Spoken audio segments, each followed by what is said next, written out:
Langkah pertama, kita lakukan pembuatan ekstrak serai, di mana daun serai segar direndam selama semalaman dengan menggunakan air, lalu dipotong kecil-kecil dan dimasukkan ke dalam blender untuk dihaluskan. Di blender sampai halus hingga berbentuk seperti bubur daun.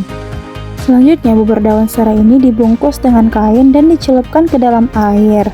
Kemudian diperas dan diambil ekstrak serainya. Selanjutnya, pada tahap pembuatan sabun, diawali dengan menimbang NaOH sebanyak 44,0123 gram di dalam gelas beker. Diukur ekstrak serai sebanyak 103 ml. Kemudian, ekstrak serainya dicampurkan ke dalam NaOH dan diaduk hingga NaOH-nya larut atau homogen. Penambahan ekstrak serai ini untuk memberikan pengaruh nyata terhadap lemak yang tersabunkan.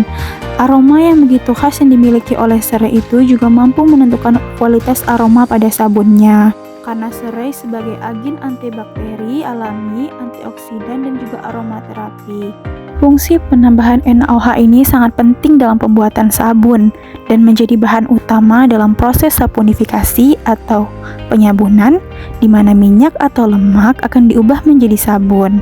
Tanpa bantuan NaOH, proses kimia sabun tidak akan terjadi, karena NaOH ini juga sebagai katalisator dan agen alkali utama yang memicu reaksi saponifikasi.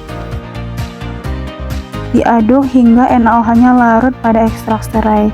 Dalam proses pengadukan ini, wadah terasa panas. Hal ini terjadi karena reaksi pelarutan NaOH dalam air bersifat eksotermik, yaitu reaksi yang melepaskan kalor ke lingkungan atau dengan memanaskan campuran tersebut. Dapat dilihat terdapat perubahan warna yang terjadi saat NaOH dicampur dengan ekstrak serai, karena serai secara alami kaya akan berbagai fitokimia. Jika ekstrak serai dicampurkan dengan NaOH, terjadi perubahan kimia oleh senyawa fenolik dan tanin, di mana saat bertemu dengan NaOH, senyawa ini mudah teroksidasi dan mengalami perubahan struktur kimia, sehingga warna adonan menjadi lebih gelap atau kecoklatan hingga kehitaman. Kemudian, setelah larutannya terhomogenkan, didinginkan larutannya pada air es sampai sudah tidak terasa panas lagi. Selanjutnya, diukur minyak goreng sebanyak 300 ml ke dalam wadah ukur. Ditambahkan dengan larutan ekstrak serai dan NaOH sebelumnya. Diaduk hingga mengental. Saat pencampuran ini, larutannya berubah menjadi warna coklat keruh dan agak mengental. Diaduk terus hingga berbentuk teksturnya seperti mayonnaise. Lalu berikan sedikit essential oil sebagai opsi. Di sini kami menggunakan essential oil yang wangi lili. Fungsi pengadukan pada pembuatan sabun ini untuk memaksimalkan reaksi antara minyak atau lemak dengan larutan alkali atau NaOH, dan untuk memastikan bahwa proses saponifikasi atau pembentukan sabun berjalan dengan sempurna. Pada pengadukan yang pas, adonan sabun akan mencapai emulsi dan mengental, yang menandakan sabun untuk siap dicetak. Reaksi yang terjadi pada tahap ini disebut dengan tahap saponifikasi, di mana trigliserida, lemak atau minyak, ditambah dengan 3 NaOH basah menghasilkan gliserol ditambah dengan 3 sabun atau garam karboksilat.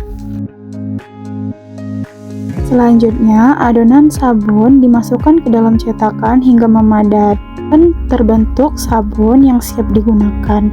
Namun, harus didiamkan selama 24 jam karena untuk memastikan kemungkinan reaksi saponifikasi atau penyabunan berjalan dengan sempurna dan membentuk struktur yang padat.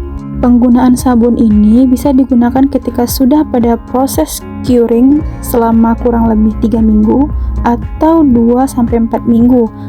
Hal ini bertujuan untuk memastikan reaksi penyabunan atau saponifikasinya telah selesai dengan sempurna, menguapkan sisa kandungan air dan menetralkan senyawa alkali bebas sehingga sabun menjadi lebih padat, lembut, dan aman digunakan tanpa mengiritasi kulit.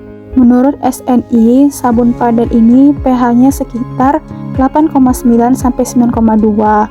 Persyaratan pH pada sabun padat berkisar antara 9 sampai 11. Berikut ini hasil sabun sebelum masa curing.